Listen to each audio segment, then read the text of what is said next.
All right. Hi, everyone. Can you guys see me? Oh, yeah, there I am. Hello.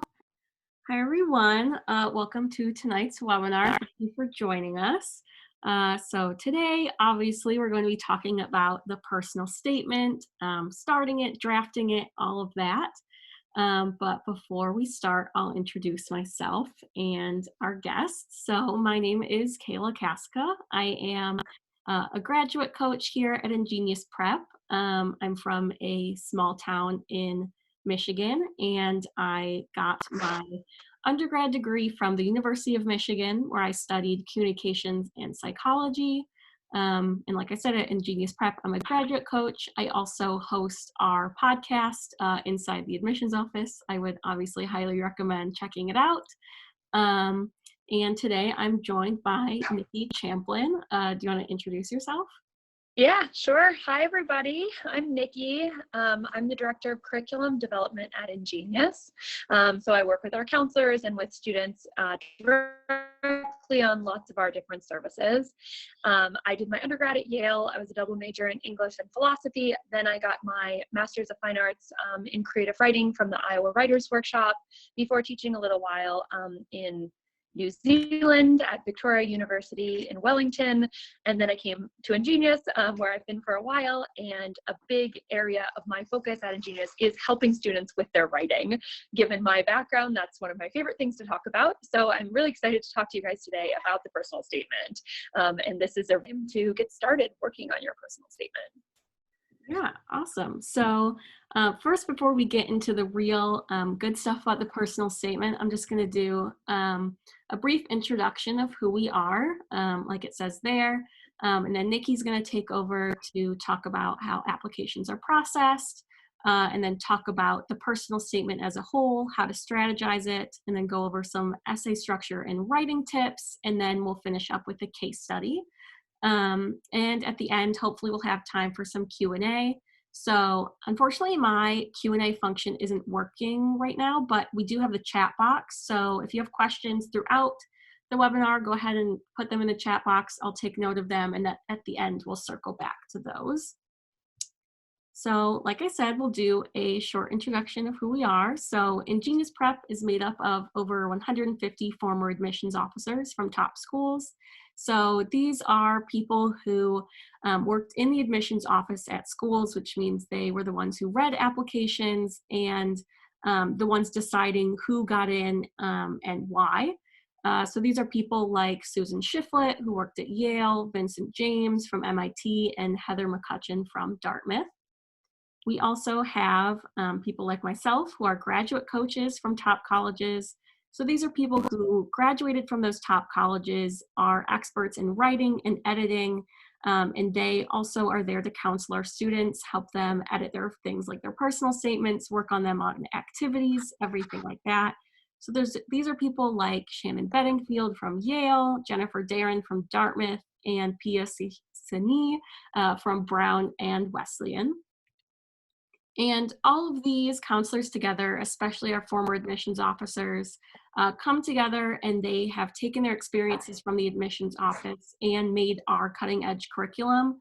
They bring school-specific insights from every top 30 university, so we have a lot of specific information, but also we tailor this curriculum to each student depending on what they want, what school they want to go to, but we do use the same systematic and operational curriculum across all of our students. All of our students go through the same program, and we also use that program to train our counselors. And just to brag a little bit before we start, as I'm sure a lot of you know, 2020 results came out a few weeks ago, and we were very excited for all of the results of our students. So we had 57 students get into Ivy League acceptance, or 57 Ivy League acceptances, 67 top 10 acceptances, and 672 top 50 acceptances, which was very exciting for us this year. So now I will turn it over to Nikki to start talking about how applications are processed. Wonderful. All right.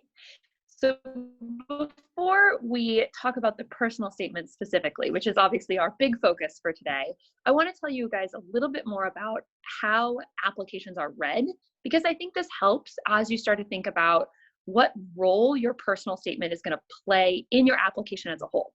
So we're going to start with a little bit of trivia. You guys know how applications are processed in the admissions office. This is the basic overview of what happens. I'm not a former admissions officer, but as a director of curriculum development, I work really closely with all of our different former admissions officers. And so I talk to a lot of different people about the similarities between this process at different schools.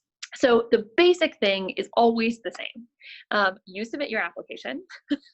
The admissions office has thousands and thousands of applications. Those are divided up by region. So this is going to be an important point throughout our conversation today, but your application is read by somebody who is also reading applications from your high school and from your area. That specific admissions officer who's assigned to your region is going to make their favorite choices after they've read all the applications. And they're going to come back and meet with a larger group of admissions officers, and they're going to discuss as a team and decide who to admit. They can't take everyone they like, and even if your admissions officer from your region really, really likes you, that person has to convince the other admissions officers at the table that you're somebody who should be admitted. All right. So one note that I wanted to add here, because this is a question we're getting a lot right now, is how will the admissions process be impacted by COVID-19? One big thing that's happening right now is we're seeing a lot of colleges going test optional. This is because it's much harder for students to secure standardized testing opportunities in the face of the virus outbreak. And so that's a really nice opportunity when many schools are being understanding of the current situation. But this won't really change the way applications are processed, the thing I just explained. Even though admissions officers won't sit down around the same table anymore, they will have meetings virtually, and they will still process applications in the same way, where they're reading regionally and then discussing them with other admissions officers. If there's still the current situation in the fall, the admissions process will still go forward, but families are being impacted in incredibly significant ways during this time, and testing is just one example of that. Okay, so some trivia for you guys. As Kayla mentioned, you can answer by just responding in the chat what you think, and we'll see how many trues or falses we get. Some schools receive so many applications that they don't even read a significant number of them. Do you guys think this is true, or do you guys think this is false? Getting a lot of false, definitely mostly false, lots of false. All right, let's see. False seems to be the prevailing opinion. It is false. Most schools read every single page. This is really important to admissions officers, that they read applications holistically, which means they don't just make a snap judgment about you based on one aspect of your application. Even if your test scores are a little bit low for the school, even if some other aspect of your application is not instantly perfect, they really want to understand you as a full applicant, which means they will read everything. Okay, another true or false. Admissions officers spend more time reading better essays and may skim worse essays. What do you guys think? True or false? Let's see, kind of a mix, true and false. Oh man, we got, it looks to me like a 50-50 split. This one's more divided for sure. All right, this is true. Even though they're told not to in their training, admissions officers are taught to read everything thoroughly, and they do read everything. It is absolutely true that they will spend more time on essays they think are really strong and on candidates they're really excited about, because of how they have to go back to that pool of admissions officers and convince other people that this applicant is really strong. So if they think you're really strong, they're going to read your essay more closely. They're going to look for evidence to convince others that you should be admitted. Whereas if your essay is just full of grammar mistakes and typos and is not very interesting, is a topic they've seen a million times, they'll definitely just read it very quickly once. No. Okay, so to recap, your application is about 13 pages in total, between all of the other supplemental materials you'll submit, like letters of recommendation and transcripts from your high school. and that will be in a stack of applications as tall as a 20-story building. There are so many applications that are submitted to colleges these days, and that's why we see such low admissions percentages. It's also really important to remember that you're compared to other applicants in your geographic region. And we're going to talk today about the idea of standing out compared to your competition. And so when you think about that, you want to think about who is your competition. Your competition is the people who are similar to you in the sense that they go to your high school or they live in your area and they have a similar background in that sense. There are, of course, other ways in which you might be very different than the people in your geographic region. But it is very, very important, given all of this, to remember that if you don't stand out compared to that group of people, you won't be admitted. Okay, so on to the personal statement and how this fits in to keep in mind with your personal statement, that this is an opportunity for you to make a personal connection with the admissions officer. And I'll talk a little bit more about that in just a moment. So how many words is a personal statement? Do you guys know? Another trivia for you. Let's see, we have some we have some multiple choice. Yes. Make it a little bit easier. Let's see. A, E. Let's see. We're getting a lot of different answers, so let's see. All right, it's E. The personal statement is 650 words, which I definitely saw a few people saying. Mm-hmm. This is really important just to note because that is incredibly short. It feels short when you're writing it. It's just a little bit more than a single page.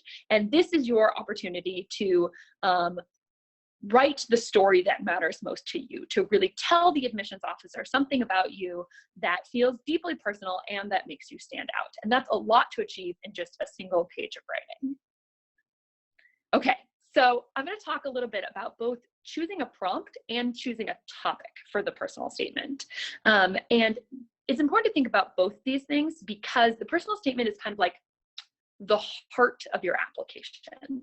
It's the opportunity for you to speak directly to the admissions officer on a personal level. It's the qualitative part rather than the quantitative part, because your test scores, your grades, think about how much time and energy you've poured into those things up until this point. Think about how much time you've spent doing homework.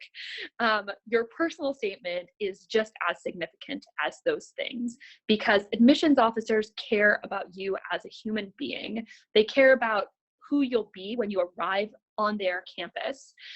If you were just a good student, they wouldn't need you to come there or join the classes and be a part of their community. You could just learn what you needed to learn in isolation. Sort of an even more troubling concept in the world today. But even in remote learning, you are being a significant player in a community. And that's even more significant when campuses are alive with extracurriculars and leadership opportunities and opportunities to speak to faculty and to do research. And your personal statement is the place where you show that. You show that you're a human being who has a reason for being the way they are, who has passion, who has energy, who is able to show their personality and their characteristics of your larger application. And that's why this matters so much in terms of standing out, because there are a lot of students with great grades and great test scores. Harvard could fill their incoming class just with students with a 1600 on the SAT, but they don't do that because they care about your character, your time commitments, how you use your time, and the personal statement is the perfect place to show that. And so it's a huge lot rides on the personal statement.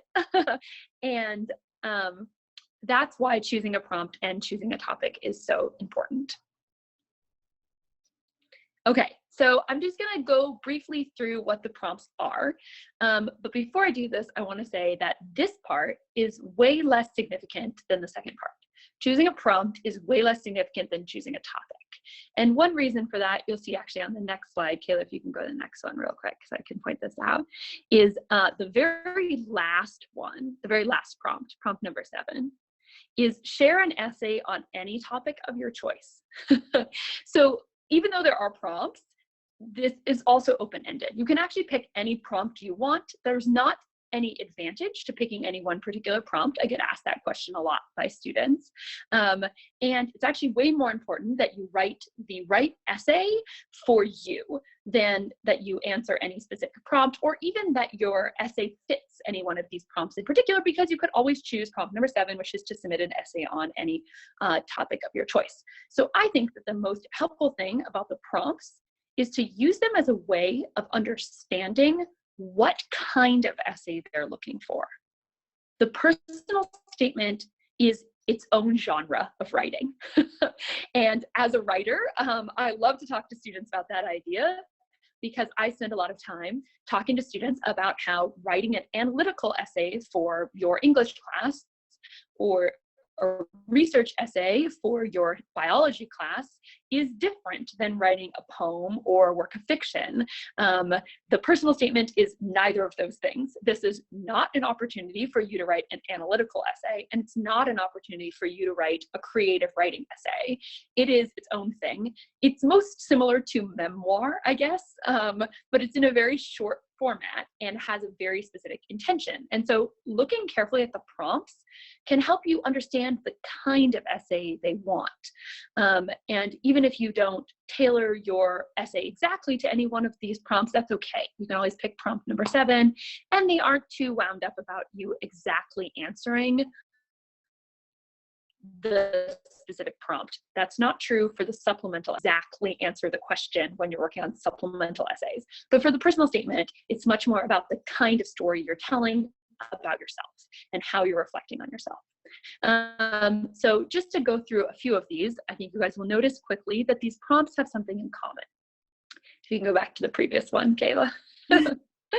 Okay, so the first one is, some students have a background, identity, talent, interest, or talent that is so meaningful they believe their application would be incomplete without it. If this sounds like you, then please share your story. The lessons we take from obstacles we encounter can be fundamental to later success. Recount a time when you faced a challenge, failure. How did it affect you, and what did you learn from the experience? Reflect on a time when you question what prompted your thinking, what was the outcome. So just looking at these first 3, there are several really important things these have in common. One thing these have in common is they're asking you to come up with a specific life experience. Please share your story. Recount a time. Reflect on a time. They want you to pick a specific event that happened in your life.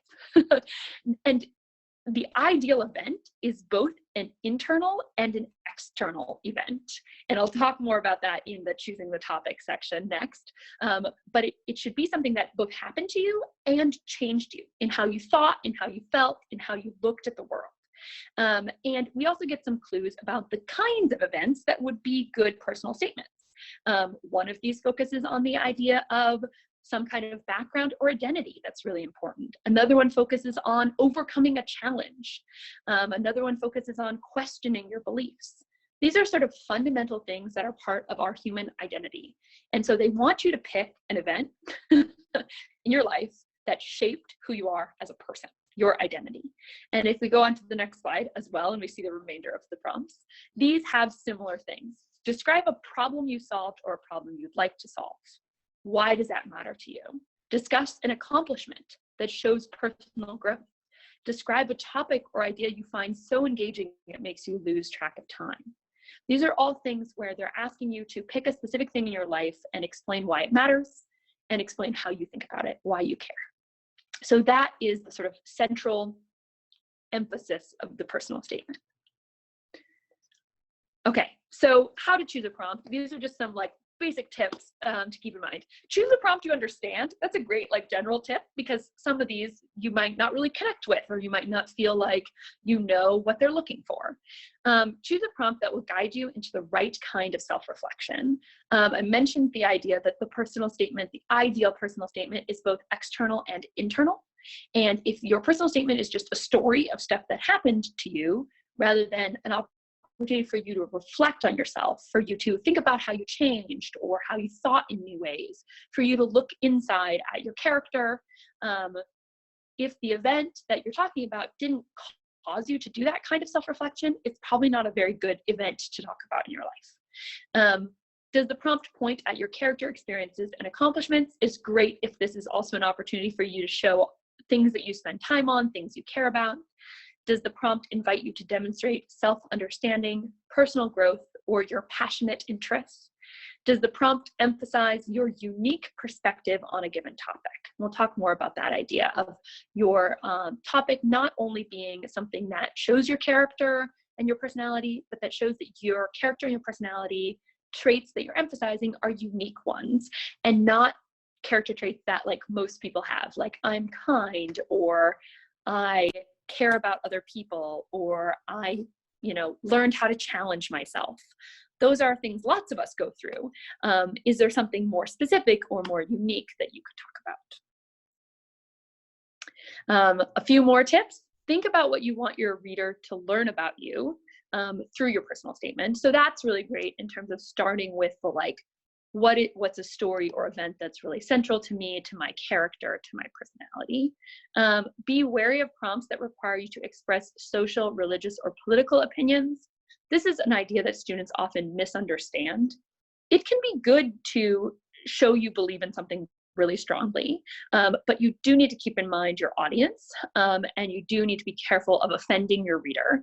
You don't want to pick a topic that you think somebody might just completely disagree with you on and therefore dismiss you, because you do only have 650 words, and it is not really an opportunity to engage in a conversation about a specific political issue. Make sure the prompt is relevant to you when considered within the larger pool of applicants. That's the idea of thinking about the other students from your region, other students from your high school, and who's applying, and whether or not you might pick a topic that's similar to others, which is a bad thing. Or whether or not your topic might help explain how you fit in at that school, whether it's demonstrating a passion for a STEM subject when you're applying in biology, or whether it's showing that you're really creative when you're applying as a theater arts major.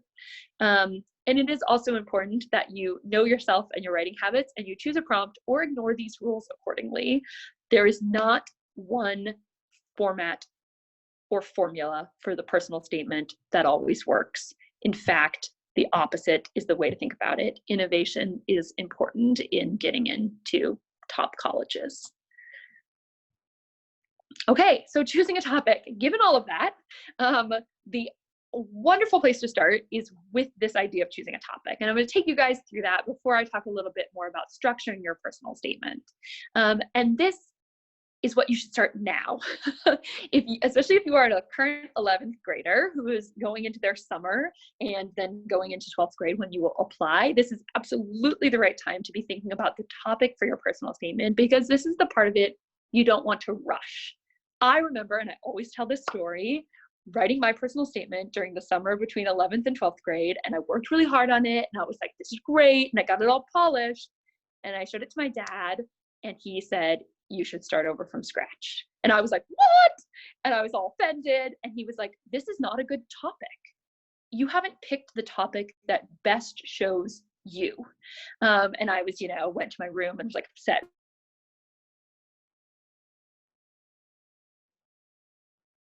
You can save yourself that suffering by spending time picking your topic before you even down to write. Okay, so how do you pick the topic effectively?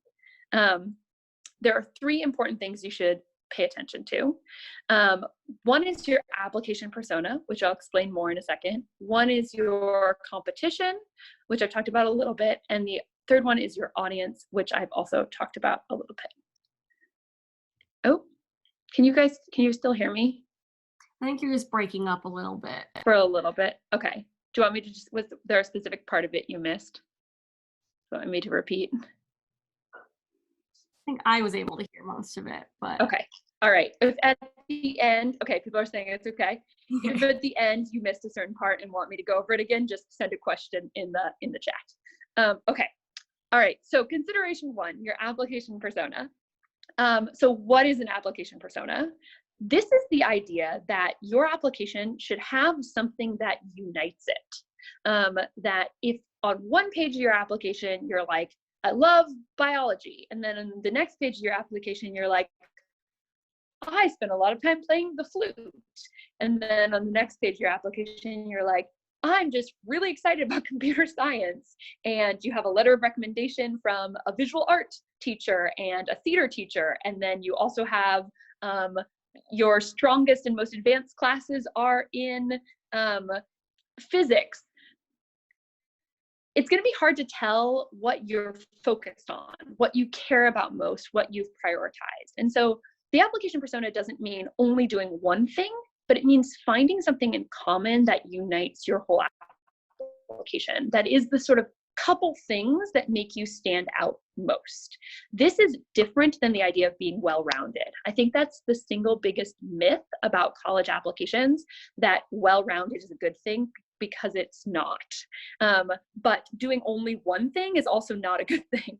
The ideal applicant has a handful of things they've spent a lot of time and energy on, that they're thinking about in a really unique way, and they're able to explain connections among the things they've spent time on, and they're able to explain why they care about those things. All right, so this is fundamentally what the application persona is, the point of connection throughout your application. So this is Kat, one of our former admissions officers, talking a little bit about how admissions officers think about application personas. So the most important thing admissions officers look for is cohesion with the rest of the application. That's kind of what I just said. It needs to be a cohesion of ideas, meaning you can pull a common thread through all the stuff in the application. That you might say, oh yeah, of course, this is the kid that would write this essay, given what I know about her extracurriculars. That it doesn't come out of the blue for the admissions officer, that they start to be able to build a full picture of you as a person through reading your whole application. And again, that doesn't mean focusing on one thing, but it means looking for points of connection and why you care about certain things that might be the same reasons throughout your application. Okay, so what makes an effective application persona? And it's hard sometimes to decide your application persona before you start working on your application, but it can be good to reflect on your application persona and to jot down some notes about things that you think are most central to your whole application. And to try to, as you write the different essays and you pick different topics for your essays, to intentionally highlight those strengths. So in persona, same persona, it's really you. Does your persona reflect what matters to you most? And is it catchy and memorable? I often see this in conversations with admissions officers. Even years later, they'll say, oh yeah, do you remember that kid who used fly fishing to analyze physics principles? That was so crazy. He spent so much time every summer for 10 years fly fishing with his dad, but then he did like a complex analysis of it from a physics perspective. He was that fly fisherman who did fish. That's like the tagline. It's like your slogan. It's like everyone knows, just do it. As a fly fisherman who does physics, that will help the admissions officer remember something that's sort of most central to your application. All right, so I'm going to give you an example with a specific student. This is Maya, a beloved student of ours from a couple years ago. She's currently a student at Yale. And here are a few different things about what Maya did at the Intel Science Research Competition. She had spent a huge amount of time participating in the Yale Pathways to Science program. She lived in New Haven, so she was able to go and work at Yale regularly. She also worked as a science museum interpreter, so she helped educate others in a science museum. She designed and executed 12 STEM outreach events, so events focused on careers in STEM, and she published articles about her agricultural engineering research. Oh, all right. So this is a little sample from Maya's personal statement. So I'll just read you the parts that are in blue, but you guys can kind of skim the rest of it. Sitting under the kitchen table, I hunched over my half-cut water bottle and carefully placed it into a plastic cup. My homemade reactor is complete. This is from her last round of experiments, and she hopes to show students that developing a passion for science does not require fancy tools. With some resourcefulness, curiosity, and creativity, science research can be done from anywhere, even under the kitchen table. So her focus was both on STEM and on education. She was really interested in making STEM and science research accessible. And so in her personal statement, she told some stories about doing her own research experiments, show other students that you didn't need to go to a lab necessarily to be the kind of curious, inquisitive person who did science. So her personal statement is clearly connected to the activities she did before and helped demonstrate her application persona as a STEM educator who felt like anybody could access science from home. All right, here's Cece. A student of ours from a few years ago who's at Barnard. She was a very strong visual artist. I still follow her on Instagram and see her art all the time, and it's amazing.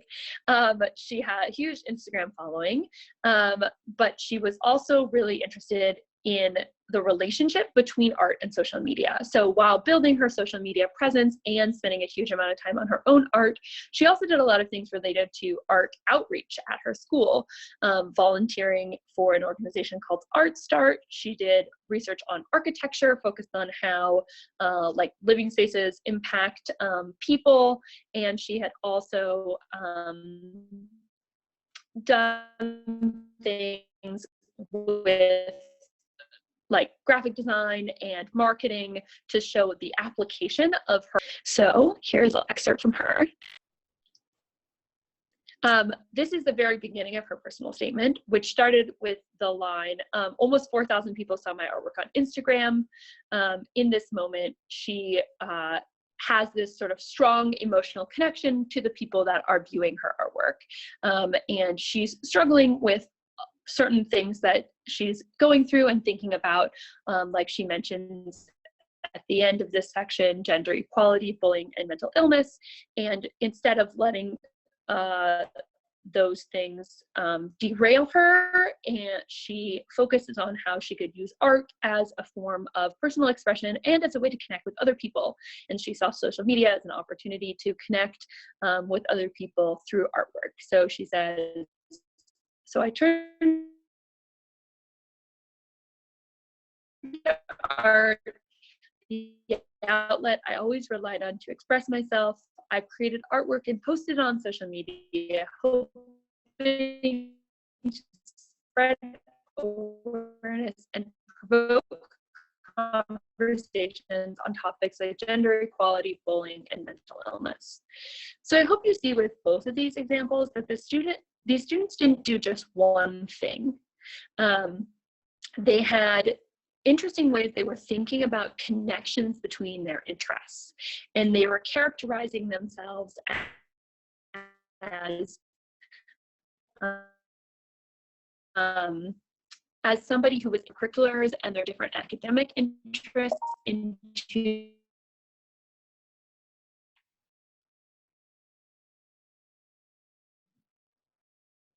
a unique focus. So Cece was in marketing with her interest in art and use it as a space to reach out to others. Can you hear me okay right now, Kayla? I can hear you now. Yeah, you were definitely getting a little choppy. I don't know if you can do anything with I your switched to a different Wi-Fi network. The Wi-Fi is definitely unreliable with so many people on the internet home during COVID, but hopefully this one would be a little bit better. Yeah, sorry you guys. This will be recorded and everything, so you'll be able to look at these slides and everything later, and they'll be sent to you, so don't worry about that. Okay, all right. So that's first consideration with how to pick your topic, is your application persona and how it helps demonstrate your main focus. The second thing to think about with your personal statement is your competition. I mentioned before that you're being compared to other students from your area, other students who might have similarities to you. So you want to think about whether or not that's a topic they're going to have read a lot, or how that essay might stand out compared to other topics with similarities to it. Okay, so this is a little chart that shows personal statement topic frequency. And this is an interesting thing to pay attention to, because the lesson here is not necessarily avoid these topics. Some of these topics actually make really, really good personal statements. So we have difficult experience, overcoming a challenge, extracurriculars and accomplishments, childhood experiences, personal background, etc. Those are some of the most popular topics for personal statements. On the other end, we have things like personal regrets, social, political, religious activism, historical figures, social, political, or religious opinions. There are some reasons why those topics are not necessarily good topics, but there are also some strengths of those kind of topics. For example, I've read some incredibly interesting essays about student activism, and there are many, many different kinds of difficult personal experiences. So if you're writing a personal statement about a difficult experience or about overcoming a challenge, you should know that, like most people are. And so what makes yours unique? What makes your difficult experience or the way in which you overcame a challenge not just the same as the way other people might have dealt with that? So I know that these percentages don't add up to 100 because some of these things overlap, but 40% of students admitted to top 10 universities wrote about some kind of formative experience, so something who shaped them into the person that they are today. 37% wrote about an extracurricular activity, so that's really important to keep in mind, that extracurricular activities provide a lot of formative experiences, a lot of opportunities for personal growth. So thinking about your extracurricular activities and seeing what has happened through those can be a good place to start. And 33% included something about overcoming a challenge, which I mentioned as a popular area of focus, because that's often something that shows a lot of character development. Okay, so the third thing you want to consider is your audience. And I think it's interesting to imagine your admissions reader when you're working on your application. Your admissions reader might be young. They might be somebody who's 25, who graduated from that school and are thinking about the kind of person that they would want to have in class. Or they might be somebody who is 55 and has worked at that admissions office for 30 years and has read a huge number of applications, and maybe they didn't even go to that school. Maybe they were a principal at a high school before this, or a professor at another university. So your audience can have a wide range in terms of their age group and their demographics, but it's important to keep in mind that there are some things everyone likes to read.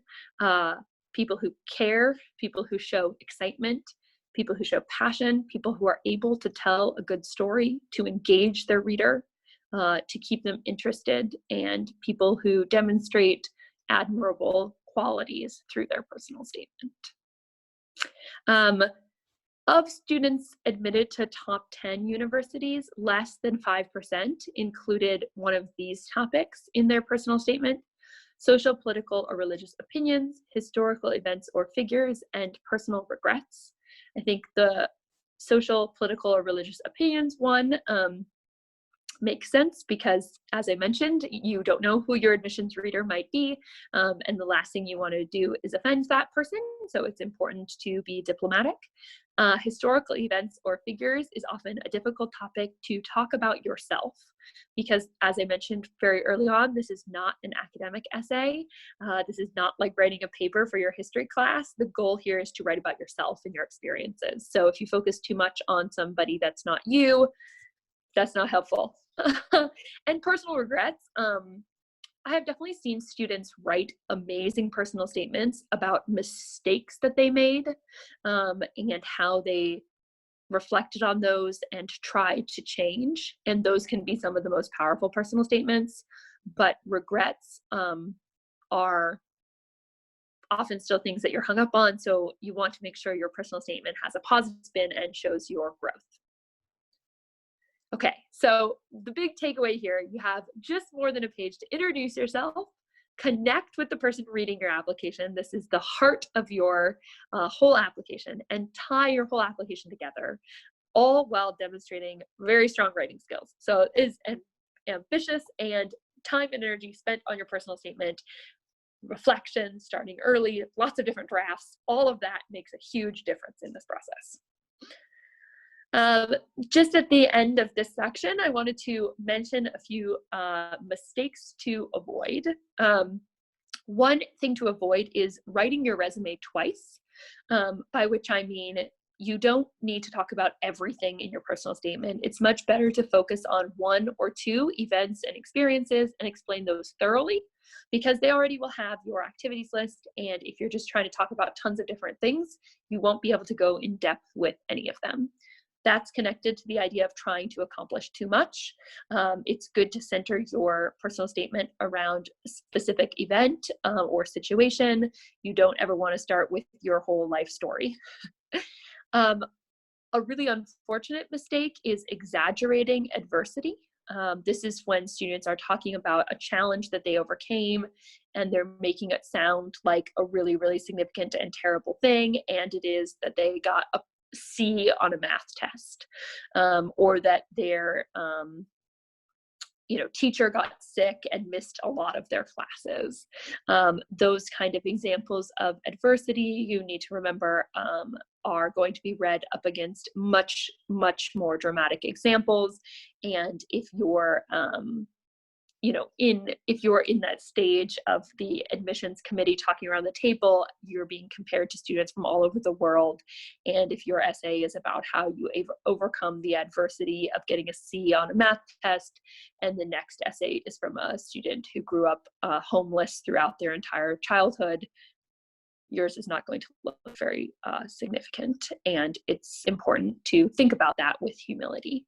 On the flip side of that, though, you don't want to undersell yourself. I see some students who are just incredibly humble and don't really demonstrate their leadership or their strengths through their application as a whole. So don't be shy to share the great things about you.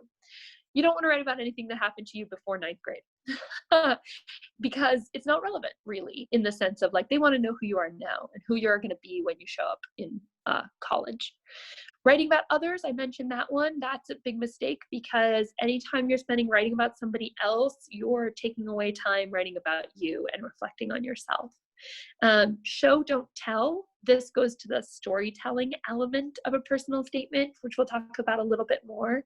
But if I tell you that I'm smart, you probably don't believe me.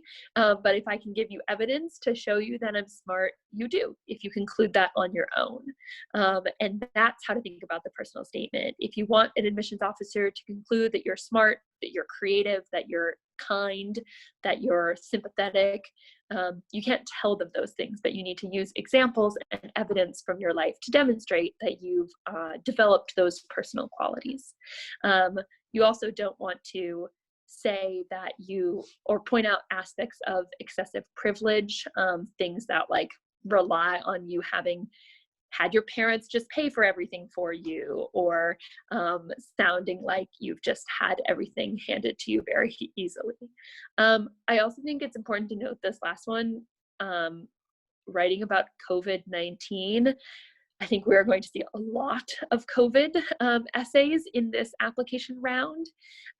This is a huge issue. It's affecting everyone all over the world. Many, many students are having huge epiphanies about their lives because of this. But it is really important to keep in mind that this is definitely a topic that will be used a lot this year. And unless you have a particularly unique situation related to COVID, or it's somehow connected to your larger work or your goals, or you have a really unique perspective on what happened to you during this time, I discourage you from writing about this. It won't help you stand out. Just a few more mistakes on the level of your writing and your grammar. It's generally good to avoid cliches. That's where you come through with your good writing ability. You want to be descriptive and bring the situation you're describing to life, but you don't want to waste words on that because you have only 650.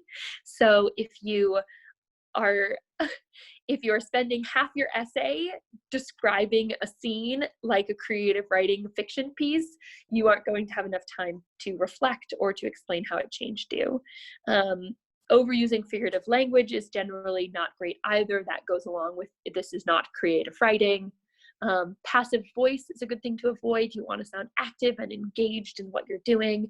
And obviously editing your essays to be very polished, making sure that you're using excellent grammar is very important. It is highly recommended that you get other people to read over your essays. You shouldn't think of that as something you shouldn't do. You should ask your teachers to read them. You should ask your friends to read them. You should ask your family to read them if they read and speak English. If they don't, seek out an extra voice who knows you well to take a look at your essays and help you make sure they're perfectly polished. Okay, so I'm going to talk in our remaining time here and also leave a little bit of time for Q&A just about essay structure and some ways to get started. So structure. This is just a basic breakdown of the amount of time you should spend on different things in an application. I mentioned the fact that you don't want to spend too much time telling your story or describing the event that's central to your essay. You do want to start with a hook. You want to gauge your reader and bring your essay to life. You do want to explain a specific event, but you can see here that you should spend 40% of the essay on how you thought about this in a new way. And then of course you want to make sure to include a strong ending in which you talk about how you're different now. I often think of the personal statement as a sort of before after essay where it's like a significant event in your life and it's like you describe a little bit like who you were before that, then you describe that event, how it changed you, how it made you think in new ways, and then like who are you now? How will that carry you into the future? I always use this example because I'm a writer and I think a lot about storytelling. And for those of you who are more analytically minded, this might be satisfying. This is a graph of a story. So on the x-axis is time or the passage of the story, and on the y-axis is tension or drama. And this is the shape that a story takes. So when we start out in any good story, we get a beginning. We get a setup of who the people are, what's the time period, when is this happening. Then we get some kind of introduction of a problem, some kind of drama or issue.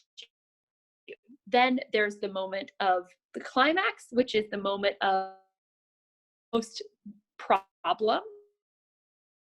And then after that, and reach the ending, understand how things are because of that event having been resolved. This is fundamentally satisfying to us as humans. If you don't get all the parts, this doesn't make sense. Every TV show you've ever seen in your life cuts you off at the climax part of this graph, right? And so that's why you have to watch the next episode because you need to know the ending. So if you don't get the ending to a story, it feels unresolved. You're like, wait, what happened? If you don't get the beginning to a story, you feel confused. You're like, wait, I'm jumping into the middle of things. I don't know who these people are. I don't know when this happened. If you don't get the middle of the story, you don't care. You don't know why this event became so significant or what energy and activities went into it. This is the same structure you should use for your personal statement. Your personal statement is the structure of a story. It's not a 5-paragraph essay in which you argue for a certain perspective on a specific thing in the world. It's instead a story in which you need to tell us the situation. You need to explain what matters, what's at stake to you, and you need to give us a resolution about how you're different now and what changed. Okay, so some writing strategies. This is the time to start brainstorming. As I mentioned previously, this is your opportunity to really dig in and start coming up with some good topics for your personal statement. The slides will be emailed as Kayla mentioned, so I recommend you just going through these questions and like writing down your answers very, very briefly.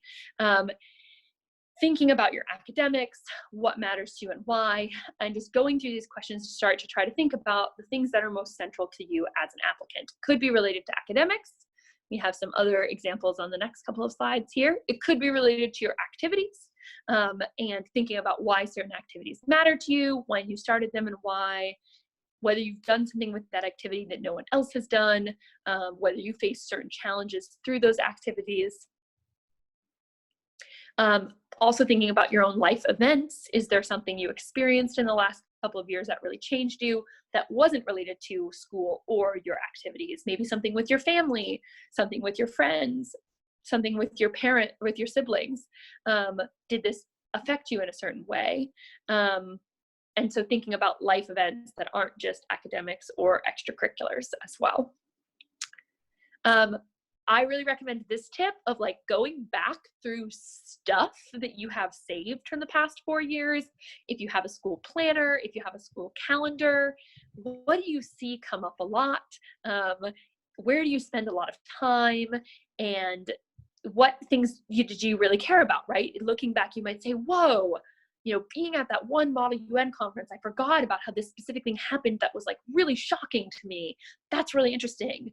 Or, looking back over these events of your past might trigger some memories of things that really impacted you.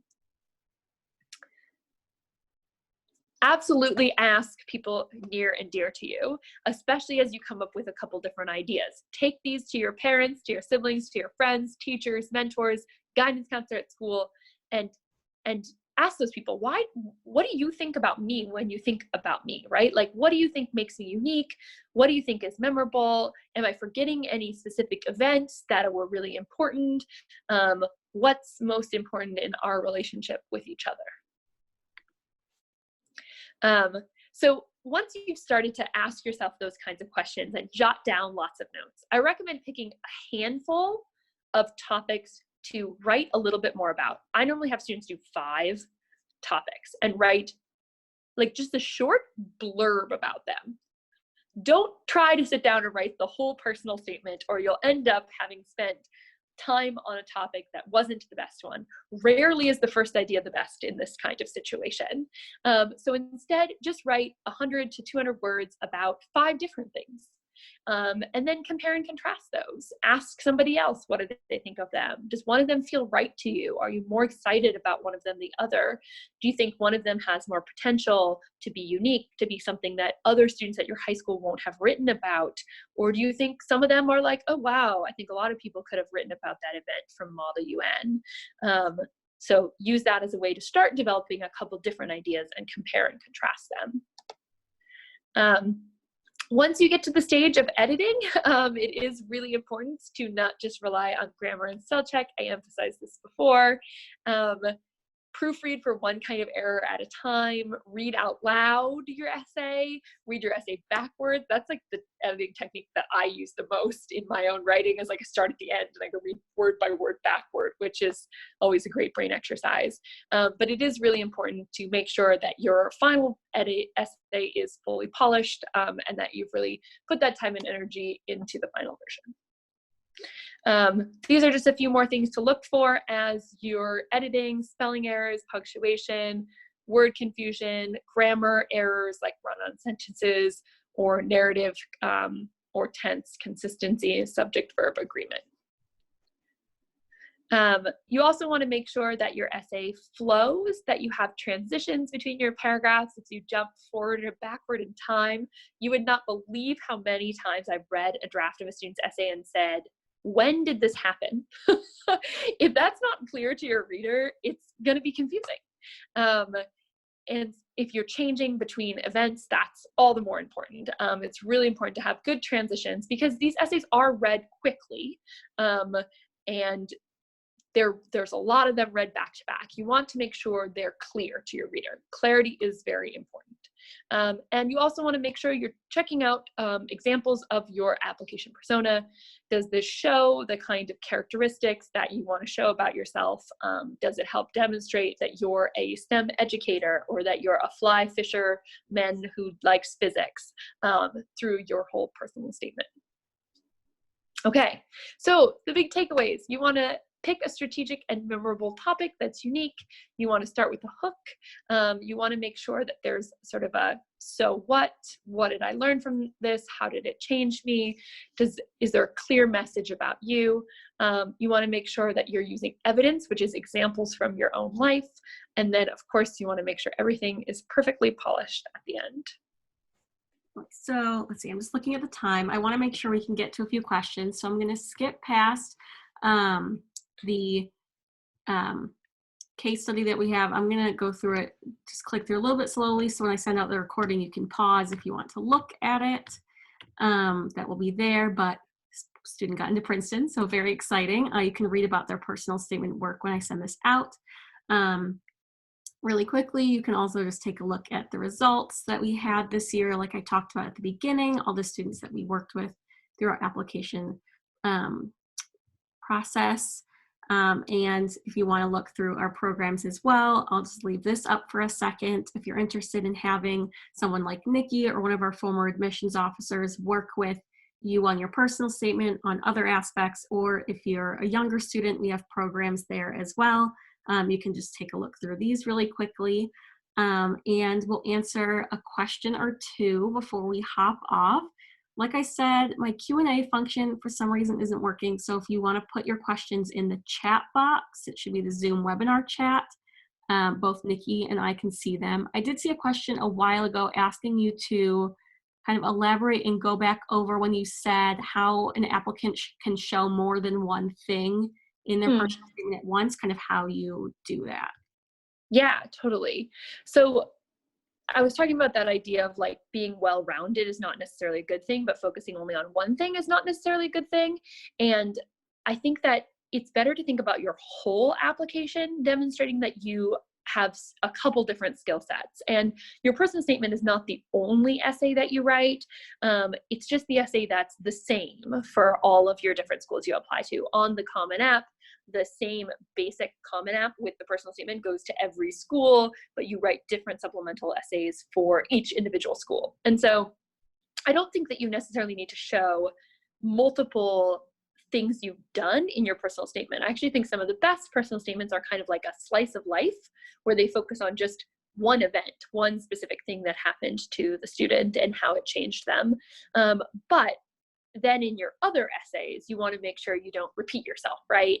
And most schools have an essay about why you want to come to that school. Most schools have an essay about why you want to study what you want to study. And if you've spent your personal statement describing why you like biology, you're going to get stuck when you get to a supplemental essay about why you like biology, and focus your personal statement around a personal event. It is the personal statement for a reason. And it's okay if it's one thing. If it's a couple different things, all the more important that you show the connection. If it's like a series of events, that you show really clear transitions among them. But I actually think the best personal statements are incredibly focused, very narrow, like a specific window of time, a specific event that occurred on one day, even if you then explain who you were in the months before and the months after that event. So you really actually want to use your application as a whole to show that you have several different strengths. Like you might write a supplemental essay about how you also really love rap music and have uploaded a lot of videos of yourself rapping to a YouTube channel, which might have nothing to do with your major in computer science, but could show sort of another facet of your personality. Does that help with that question? It made sense to me, at least. I think Okay. the thing I'm taking away, and I saw some questions about this too, about like the supplemental essay versus the personal statement. I think it's, Yeah. remember they're two separate things. So Yep. everyone applying with the Common App will have to write that personal statement, and then each college you apply to will have those separate supplemental essays, and those might be the ones where they're asking you about your major, and things like that. So you just want to make sure those aren't overlapping too much, is I think what Nikki was trying to explain there too. Absolutely. Let's see. I also saw a few questions with people kind of concerned that they don't have anything super unique or super fantastic about them. Yeah. Like a lot of people think. So what's your advice for kind of that worry, I guess? Absolutely. It doesn't have to be a unique event so long as you have a unique perspective on it. I wrote my personal statement about like going to a museum, which like clearly a lot of us have done. It wasn't like, I think that students who have never had something dramatic happen to them are like, oh my gosh, other students are going to be writing about, huge dramatic life events. And it's actually good to remember that most 17, 18-year-olds haven't had a huge dramatic life event. If you hadn't have had that, that's good. You've been lucky. And in those situations, it's important to think about, what do you think about in a unique way? Obviously, if it's an activity that a lot of people do, like a certain volunteer project or Model UN, sorry, I dragged Model UN several times, but like so many people do Model UN and write about it. You can write an essay about Model UN, but it has to be different than the other essays about Model UN. And if you also could write an essay about fly fishing, I'd probably write the essay about fly fishing, or the essay about, like, I don't know. I also raised sheep growing up, which was definitely a weird essay that I wrote for college. Like, if you can write an essay about how you know a huge amount about sheep, that's probably more unique than writing an essay about time spent at Model UN. Generally, the good way to gauge that is by like your other students at your high school.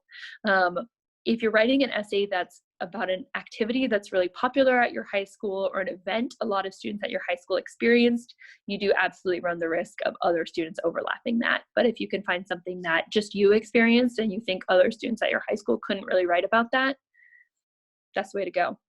Yeah.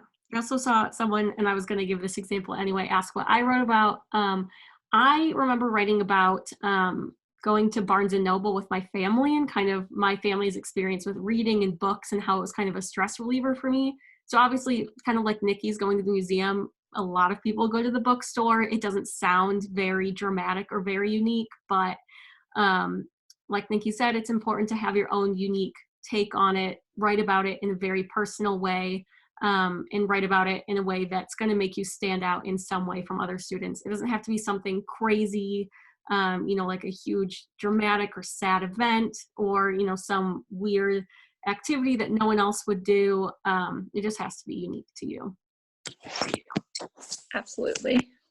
All right, so I think with that, we're going to hop off, but I know there's a lot of questions in here that we haven't answered. My email is right on the screen right now. I'd be happy to answer any questions.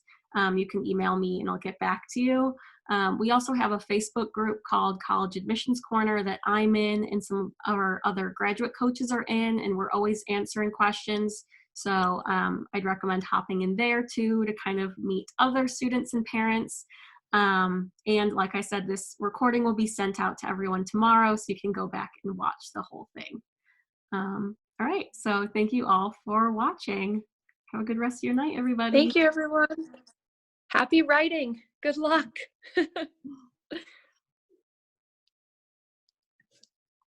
Bye.